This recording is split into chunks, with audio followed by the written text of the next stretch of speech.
Good morning dear शिक्षक साथियों, आप सभी का स्वागत है आपके अपने चैनल स्टडी विथ राहुल 247 पर। आइए आज के वीडियो में हम लोग जानेंगे बिहार शिक्षक ट्रांसफ़र पोस्टिंग को लेकर के क्या कुछ अप टू डेट है, पूरी क्या खबर है और एसीएस सिद्धार्थ ने कल के बैठक में क्या उन्होंने संकेत दिया और उस बेस पे पटना और अदर स्टेट वाले शिक्षकों को मिल सकती है खुशखबरी। इनका जो बड़ा बड़ा ज़िला है क्या उनमें विद्यालय आवंटन होल्ड किया जाएगा या फिर आवंटित किया जा रहा है, इसको लेकर के हम लोग बात करेंगे।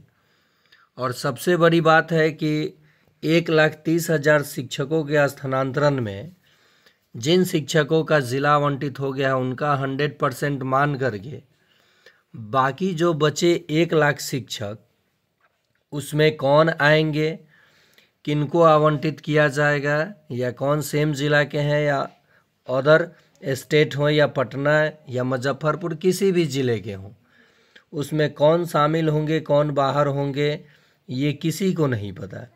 और 60,000 शिक्षक जो कहा जा रहा है कि उनके आवेदन पे विचार नहीं किया गया है, तो वो कौन लोग हैं अभी तक इसकी स्पष्टता ये जांच पड़ताल मैं कर रहा हूँ, लेकिन पता नहीं चल रहा है। एक चीज़ तो पता चला है कि जो कम दूरी पे स्थित सेम ज़िला में शिक्षक हैं उनके स्थानांतरण पे विचार नहीं किया गया है। और अंतर जिला भी देखा गया है कि बहुत सारे ऐसे शिक्षक हैं जो अदर ज़िला में तो हैं लेकिन अपने ज़िला से अपने घर से वो काफ़ी नज़दीक है, तो उन पे भी विचार नहीं किया गया है। लेकिन बाकी कौन होंगे शामिल ट्रांसफ़र पोस्टिंग में, कौन होंगे बाहर, या द्वितीय फेज़ में उनको मौका मिलेगा, या कब उनको डिलीट का ऑप्शन मिलेगा या चॉइस चेंज करने का ऑप्शन मिलेगा, इसको लेकर के ये अप टू डेट मैं लाया हूँ।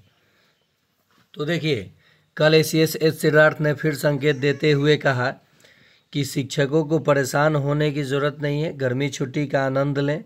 और जैसे गर्मी छुट्टी में आप सभी अपने अपने घर या कहीं घूमने का प्लान किए हैं, जा रहे हैं, तो जैसे ही गर्मी छुट्टी समाप्ति के कगार पर आएगा वैसे ही आप लोगों को खुशखबरी मिलने वाला है। लेकिन बहुत सारे ऐसे शिक्षक भी हो सकते हैं जिनके लिए खुशखबरी ना हो, जो 60,000 की मैं बात कर रहा हूँ, लेकिन उनको उनमें से 30 या 40,000 शिक्षकों को फ़र्क भी नहीं पड़ेगा क्योंकि वो घर से ही अप डाउन करते हैं। ये आप जान लीजिए, फ़र्क उन शिक्षकों को पड़ेगा और डर उन शिक्षकों के मन में है जो पटना के लिए आवेदन किए हैं और पटना में इतना भीड़ बढ़ चुका है। साथ ही साथ मुजफ्फरपुर भी आप देख सकते हैं, अन्य पटना के सीमावर्ती क्षेत्र जैसे नालंदा हो जाएगा, वैशाली हो जाएगा, इन सभी में शिक्षकों का डर बना रहेगा। लेकिन डरने की कोई ज़रूरत नहीं है। पटना ज़िला में भी और अदर स्टेट वालों का भी ट्रांसफ़र प्रक्रिया में उनको भी शामिल किया गया है। बाहर होने वाले में ये भी हो सकते हैं और शामिल होने वाले में भी कुछ ये हो सकते हैं।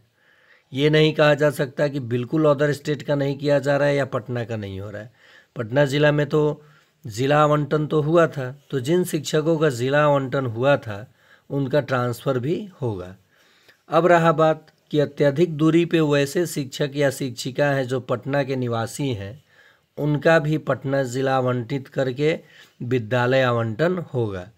क्योंकि मेन पटना सिटी में ही पटना नहीं है, पटना का एरिया काफ़ी लंबा चौड़ा है।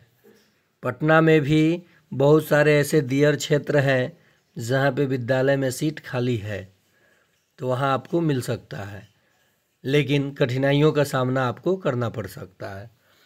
अब रहा बात अदर स्टेट के फीमेल शिक्षक हों या मेल, आप लोगों का भी मैंने कमेंट देखा।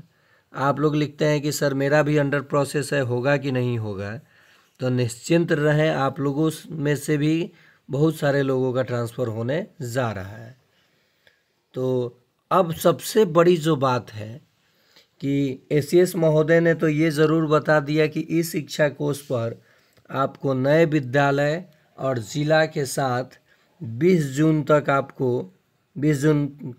से आपको इस शिक्षा कोष के इनबॉक्स में या नोटिफिकेशन आपको मिल जाएगा कि आपका नया विद्यालय ये है और आपको जा कर के उसमें योगदान 23 से 30 जून तक देना है।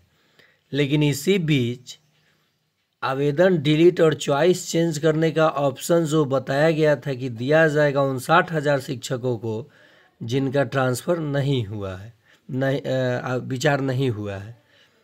तो मान लीजिए जैसे स्कूल योगदान के लिए लेटर जारी होगा इस शिक्षा कोष पर, तो क्या उसके बाद ही ये लोग डिलीट और चॉइस चेंज करने का ऑप्शन इनको मिलेगा या इससे पहले पोर्टल खुलेगा? तो इसको लेकर के कुछ भी स्पष्ट नहीं किया गया है। लेकिन मैं अपने स्तर से ये एक चीज़ बता रहा हूँ कि ये चीज़ें 10 जून से हमको लगता है उम्मीद की दिखने लगेगा कि या तो आप अपना एप्लीकेशन डिलीट कीजिए और पुनः भरिए, या फिर चॉइस चेंज कीजिए और सबमिट कीजिए। कुछ भी हो सकता है 20 जून के बाद भी, या फर्स्ट फेज में स्थानांतरण के बाद भी ये ऑप्शन आ सकता है। ये मैं नहीं कह रहा हूँ कि 70% 10 जून को आ ही जाएगा। 20 जून के बाद भी, यानी शिक्षकों के स्थानांतरण के बाद भी, ये जिन शिक्षकों का नहीं होगा उनके लिए पोर्टल खुलेगा और ये ऑप्शन हो सकता है। तो ये था up to date transfer posting पाने वाले सभी शिक्षकों के लिए। अगर अभी तक आपने इस चैनल को सब्सक्राइब नहीं किया है तो सब्सक्राइब कर लीजिए। मैं पल पल की खबर आप तक पहुंचाता रहूंगा ट्रांसफ़र पोस्टिंग से जुड़ी, और किसी को हतोत्साहित होने की ज़रूरत नहीं है। काफ़ी सोच समझकर विभाग के द्वारा विचार किया गया है, और 1,30,000 शिक्षकों की संख्या कम नहीं होती है। अगर ये सफलतापूर्वक ट्रांसफ़र होता है तो ये प्रक्रिया प्रत्येक वर्ष चलता रहेगा, एक बार अगर ये हो जाता है तो आज के लिए इतना ही। फिर मिलते हैं किसी नए अप टू डेट के साथ अगले वीडियो में।